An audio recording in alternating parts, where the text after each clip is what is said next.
Vamos cerrando el lunes, último bloque de Redacción Abierta con el diario del lunes y justamente veníamos hablando de lo que ocurrió el jueves a la noche, el intento del atentado contra la vicepresidenta Cristina Fernández de Kirchner. Hemos escuchado en el programa dos voces políticas muy diferenciadas, Laura Rodríguez Machado, por un lado de Juntos por el Cambio, Gabriela Esteves de Frente de Todos, y se ven dos discursos diferenciados. Y las dos coincidían en que había, de alguna manera, o identificaban de una manera u otra, diferentes discursos del odio. Por eso queremos charlar con Diego Táchira, que es magíster en Psicología Clínica, docente, investigador. Diego, gracias por estar por aquí. Hola, gracias por la invitación y por el espacio. Y a ver si podemos clarificar un poco, no te pedimos, digamos, que identifiques uno u otro, pero decir que podemos clarificar o decir, esta cuestión de los discursos de odio, ¿está presente, se genera, cómo, Sí, de qué manera? El discurso del odio es algo que está presente hace mucho, solo que a partir del 2006, 2007, cuando empiezan a aparecer las redes sociales, esto empieza a cobrar una mayor importancia y empieza a tener mayor difusión.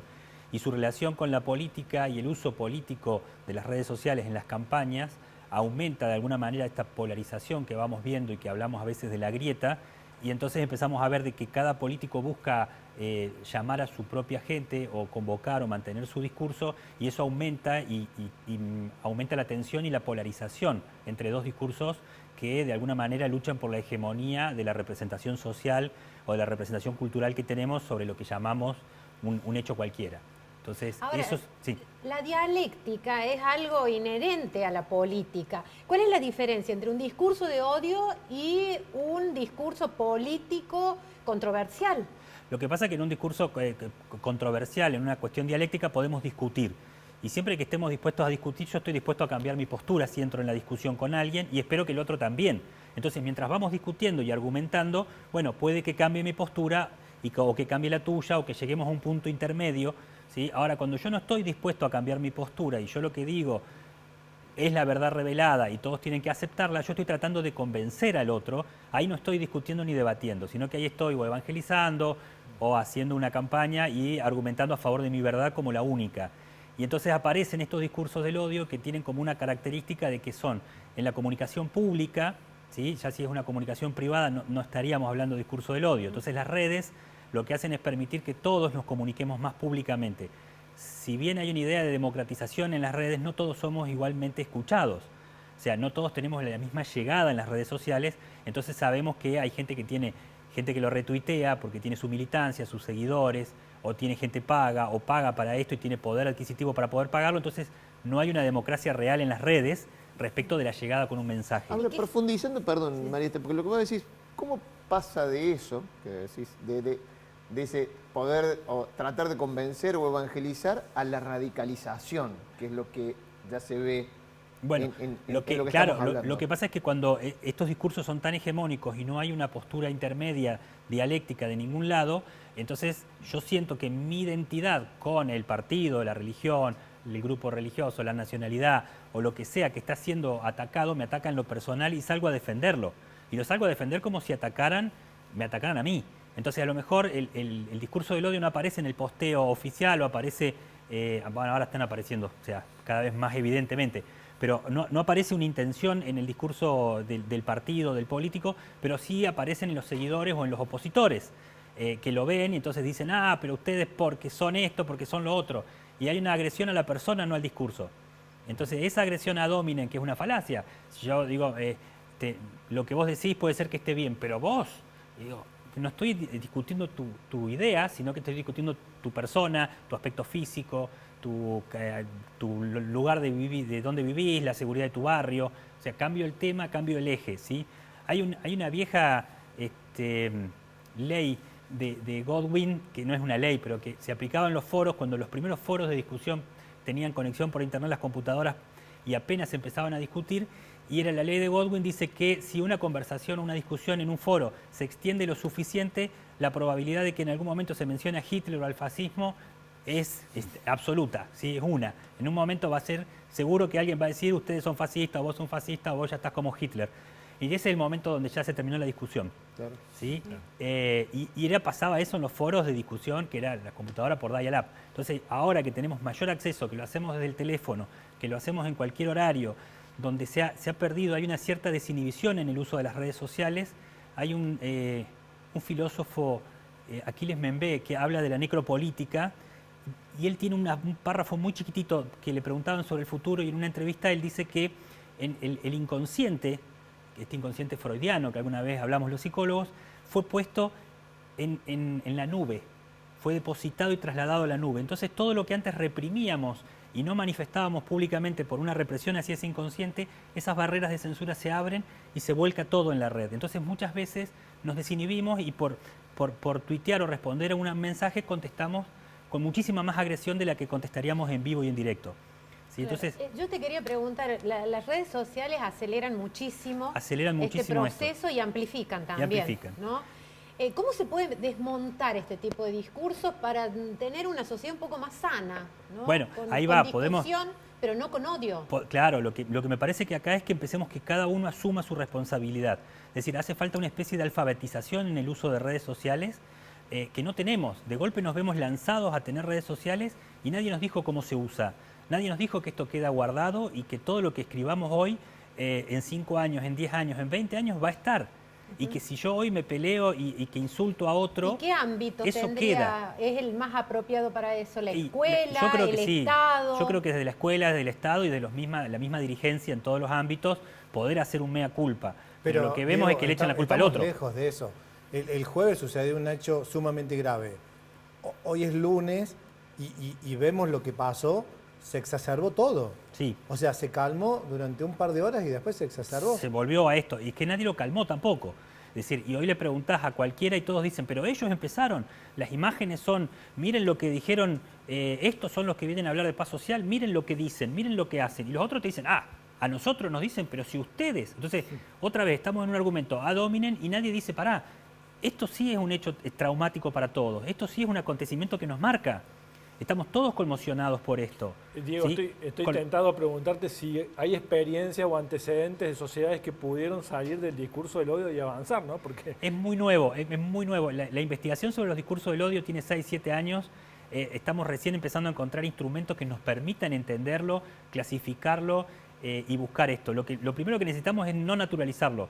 No es natural que nos comuniquemos así, pero lo vemos todo el tiempo. Entonces, si yo veo que el dirigente político le pone son ustedes o nosotros, son ellos o nosotros, y no es el único que lo dice, porque otros lo dicen de otra forma. Y entonces, digo, estamos en una lucha a muerte y parece que fuera lo más natural. Entonces, lo primero es que esto no es natural, esto es un exceso. Lo segundo es que no racionalicemos la excusa de por qué yo fui violento, por qué yo agredí a otro y por qué intenté destruirlo con este mensaje o agredirlo y pegarle donde le duele. ¿Sí? Porque esa es la otra. La intención siempre en un mensaje de discurso de odio es violentar al otro y agredirlo, atacando a características que tienen que ver con esto, la etnia, nacionalidad, el género, ni hablar las cuestiones de género, cómo las mujeres son violentadas permanentemente.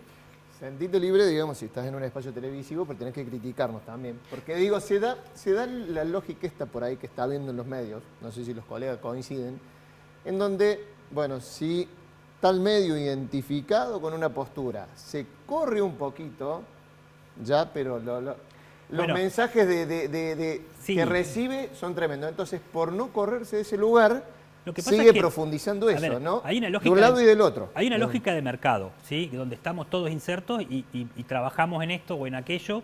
Y nuestro mercado de laburo, si yo soy psicólogo y digo una cosa y me identifico con un partido político, puede ser que gente diga, no, si este es de ese partido yo no lo quiero ver.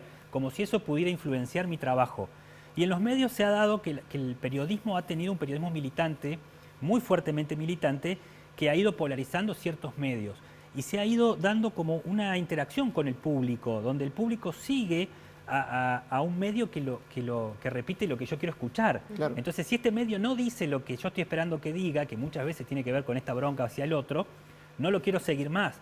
Y hoy estamos en una lógica donde la atención es un bien muy cotizado y las redes sociales y las plataformas, la economía de las plataformas de redes sociales lo manejan muy bien a esto. En virtud de eso, ¿se puede legislar? Porque ya hay quien en Europa se está legislando y hay avances a sanciones, a cobrar multas, a que se abran los algoritmos, qué es lo que muestran y qué es lo que no muestran. ¿Sí? Porque en un momento todos decíamos, qué bueno, porque las redes sociales me muestran lo que me gusta. Pero ahora sabemos que nos muestra también lo que me indigna, porque lo que me indigna mantiene más mi atención que lo que me gusta. Pero con una carga polémica fuerte atrás de todo eso, ¿no? Hay una carga emocional muy grande, pero, sí. Pero además de polémica, porque digo, está bien, considero que no es un discurso de odio de determinada frase y que me multen por eso, me suspendan una cuenta. Me imagino que... Claro, ¿quién es el árbitro? Bueno, ¿Quién es el árbitro al expresidente Trump le cerraron su cuenta. O sea, no le censuraron, le cerraron su cuenta de Twitter con una gran polémica interna dentro de la misma empresa, de gente que la quería cerrar y gente que no, precisamente por ser un discurso que acicateaba y encendía. Miramos, una empresa termina legislando lo que no... Porque no hay una legislación que pueda, entonces queda en manos privadas, no queda en manos de una legislación que se pueda discutir o pensar. Me parece que ese es el paso que también nos falta, ¿no? Una legislación. Y lo pienso del lugar de ustedes, que son periodistas. No hay mala praxis periodística porque no hay un colegio profesional que los nuclee. Lo he hablado con muchos. ¿Sí? Nosotros los psicólogos tenemos una mala praxis, tenemos un código de ética que nos regula y si estamos fuera de eso somos pasibles de ser denunciados por mala praxis profesional. En cambio, por ahí con el periodismo es como más difícil. El punto es la libertad de expresión. El otro punto que siempre es ese, la libertad de expresión como un derecho que está muy bien, pero cuando mi expresión es atacarte, no es libertad de expresión. Y ahí es donde cada uno de nosotros también somos responsables de no contestar esto, de bloquear a esa persona, ¿sí? De borrar ese mensaje. Somos libres de borrar algo que me ofende, si es un ataque directo, ¿no? O sea, yo no voy a borrar algo que me ofende porque dice, vamos talleres, eso me ofende, lo voy a cambiar. No, porque eso sería otra cosa, ¿sí? En el discurso del odio sabemos que hay un ataque puntual que va dirigido con violencia hacia mí por mi nacionalidad, mi género, alguna característica mía particular y en función de una discusión ideológica, política que está ahí en danza por otra cosa, ¿no? ¿Y cómo analizas la Argentina en esto? ¿Cómo la analizo? Yo pienso que estamos en un país que... Yo no quiero vivir en ningún otro país que no sea este. A ver, esa es mi primera partida. Me parece un país que todos los días nos da una sorpresa, pero es un país muy difícil de metabolizar. Es un país que nos mantiene permanentemente en una incertidumbre, en un cambio permanente. Entonces nos entrena de una manera a los argentinos a sobrevivir este país. Sé que va a ser muy difícil lo que viene, sé que estamos en una etapa muy compleja y que la posibilidad de poder subsanar un poco esta polarización y esta tensión entre dos polos con esta grieta es muy difícil. Hay un 30% que vota un partido, un 30% que vota otro y un 40% que va y viene, que no sabe qué hacer o dónde alinearse. Y bueno, y aparecen alternativas que me parece que son muy riesgosas o muy peligrosas. ¿Ves mucho crecimiento de esas alternativas? Recién decíamos, bueno, una expresión que sería neofascismo, por ejemplo. Hay como un movimiento de un populismo fascista más de derecha que está creciendo mucho con un discurso también avalado por un discurso de odio, ¿sí? De criticar al feminismo muy fuertemente, de criticar a las mujeres y con un discurso de que yo trato de defenderlas. Entonces, bueno, me parece que eso es preocupante. ¿Por qué? Porque es una vacante que está quedando ahí como una opción. Pero esa es una opinión mía, ¿no? Esa es mi opinión. Diego, muchas gracias por esta visita a Redacción Abierta, por clarificar un poco. Seguramente te vamos a seguir invitando porque da para largo el tema. Y sí, está mal hablar de Talleres un lunes donde acaba de ganar Belgrano el domingo. Pero bueno, eso es otro discurso. Gracias. Cumpa, nos vemos la semana que viene. Que tengamos buena semana. Invitación para ustedes, ya que hablamos de fútbol, quédense, porque en un ratito nada más empieza el 10 es Mundial, estrenamos programa. En 5 minutos nada más, Caio Lamberti, Carla Dogliani llegan aquí a esta pantalla para empezar a recorrer el camino que nos lleva para Qatar. Nos vemos el lunes que viene y con más Redacción Abierta mañana a las 20 como siempre. Chao, gracias.